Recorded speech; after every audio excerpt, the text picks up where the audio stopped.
नमस्ते दोस्तों, स्वागत है आपका लेट्स कुक एंड लर्न में। और आज मैं कुछ खास बनाने जा रही हूँ। यह एक खास सूजी का हलवा जिस अहोई अष्टमी के पावन अवसर पर बनाया जाता है और प्रसाद के रूप में चढ़ाया जाता है।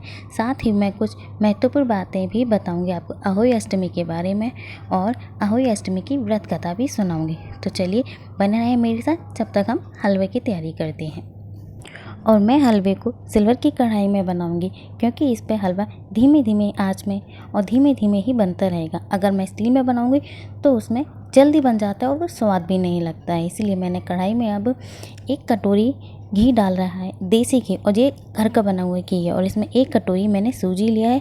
इसे तब तक भूनेंगे जब तक ये ब्राउन ना हो जाए। ब्राउन मीन्स डार्क ब्राउन, क्योंकि जब हलवा बनाते हैं तो ये अपना कलर छोड़ देता है जब हम इसमें पानी और चीनी मिलाते हैं। तो इसीलिए मुझे इसको एकदम डार्क करना है। और देखिए कितना टेम्पटिंग लगेगा, लास्ट तक वीडियो में बने रहें। चलिए अब कुछ बातें अहोई अष्टमी के बारे में जान लेते हैं। अहोई अष्टमी का व्रत कार्तिक कृष्ण पक्ष की अष्टमी के दिन किया जाता है। अहोई अष्टमी विशेष रूप से माताओं का पर्व है जो अपनी संतान की लंबी उम्र और सुख समृद्धि के लिए व्रत रखती हैं। इस दिन माताएं अहोई माता की पूजा करती हैं। माता पार्वती का ही स्वरूप है अहोई माता, जो संतान की रक्षा और उन्नति की देवी मानी जाती है। यह व्रत खास तौर पर उत्तर भारत में बहुत धूमधाम से मनाया जाता है। अहोई अष्टमी की खास बात यह है कि इस व्रत में सूर्यदेव से लेकर रात के तारों के दर्शन तक उपवास रखा जाता है। तारों को देखकर ही व्रत खोला जाता है क्योंकि माना जाता है कि इस समय तारों में अहोई माता का वास होता है। इस दिन व्रतधारी तारों को जल चढ़ाकर अपना व्रत खोलते हैं। चलिए अब मैं आपको अहोई अष्टमी व्रत की कथा भी सुनाती हूँ। अहोई अष्टमी के लिए लोग घरों में अहोई माता बनाते हैं, या अब तो हमें पोस्टर्स भी मिलते हैं अहोई अष्टमी के, वो ले आते हैं और वो लाके चिपका लेते हैं। और साथ ही जल रखते हैं। जल या तो आप स्टील के बर्तन में या चांदी के में, या सबसे शुद्ध माना जाता है मिट्टी के बर्तन में। मिट्टी का बर्तन मतलब छोटी छोटी मटकियाँ आती हैं उसमें। उन मटकियों को झकरी कहा जाता है। अहोई अष्टमी जब होती है तब मार्केट में मिलना स्टार्ट हो जाती हैं वो झकरियाँ। वो ले आइए और उसको पानी भर के रख लेते हैं पूजा करते समय। फिर पूजा संपन्न होने के बाद उसी जल को तारों को जल चढ़ाया जाता है और थोड़ा जल बचा लिया जाता है, जिससे बच्चे स्नान करते हैं। क्योंकि ये व्रत बच्चों के लिए होता है, संतान के लिए होता है। तो उस जल से बच्चे नहाते हैं तो सारे रोगों से मुक्त हो जाते हैं और सुख समृद्धि आती है। उस जल का स्नान आप दिवाली के समय कर सकते हैं। दिवाली के दिन छोटी दिवाली को, बड़ी दिवाली को कर सकते हैं। क्या होता है, तब तक जल रखेंगे तो मटकी में सूख जाएगा, तो इसलिए उसमें धीरे धीरे करके जल बढ़ाते रहते हैं जिससे वो जल सूखे नहीं और छोटी दिवाली या बड़ी दिवाली से उसको बच्चे स्नान कर लें। ये अहोई अष्टमी की विधि। अब मैं कथा सुनाती हूँ।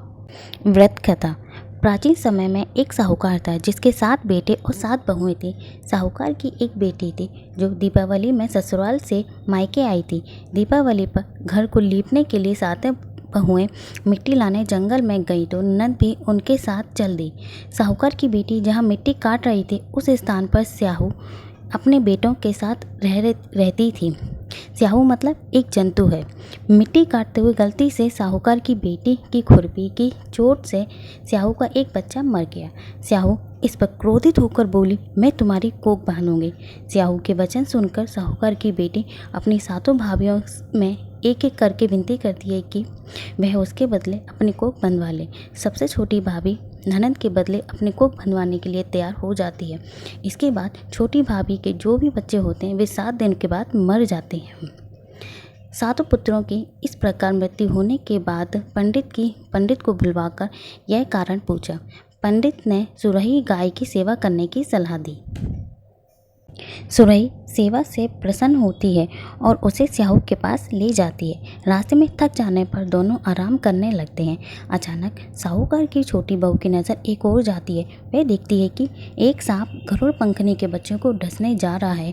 वह सांप को मार देती है।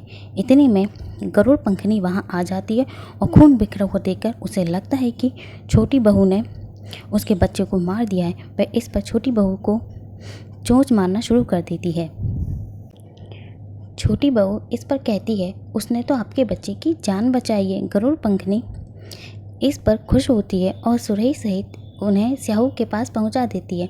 वह स्याहू छोटी बहू की सेवा से प्रसन्न होकर उसे 7 पुत्र और 7 बहू होने का आशीर्वाद देती है। स्याहू के आशीर्वाद से छोटी बहू का घर पुत्र और पुत्रवधुओं से भरा हो जाता है। जय जय अहोई माता की जय बोल। देखिए कथा कहते कहते मेरा हलवा भी बनकर तैयार है। हलवे में अब मैं घी डाल रही हूँ। घी डालने से हलवे में चमक आ जाती है और देखिए घी देखने में कितना सुंदर लग रहा है और खाने में भी उतना ही स्वादिष्ट लगेगा।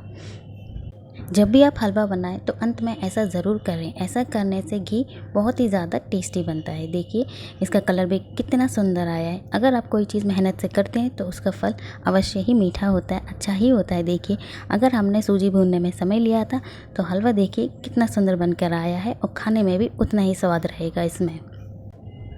अगर आपको वीडियो अच्छी लगे तो चैनल को सब्सक्राइब करना ना भूलें। कमेंट भी कीजिए और अपना फीडबैक दीजिए कि आपको वीडियो कैसी लगी। अगर चैनल को सब्सक्राइब करना ना भूलें, वीडियो को लाइक करें और अपना कमेंट भी करें और बताइए कि आपको वीडियो और हलवा कैसा लगा और मैंने कथा जो सुनाई आपको कैसी लगी। तो चलिए मिलते हैं अगली रेसिपी में। तब तक के लिए खुश रहें, स्वस्थ रहें।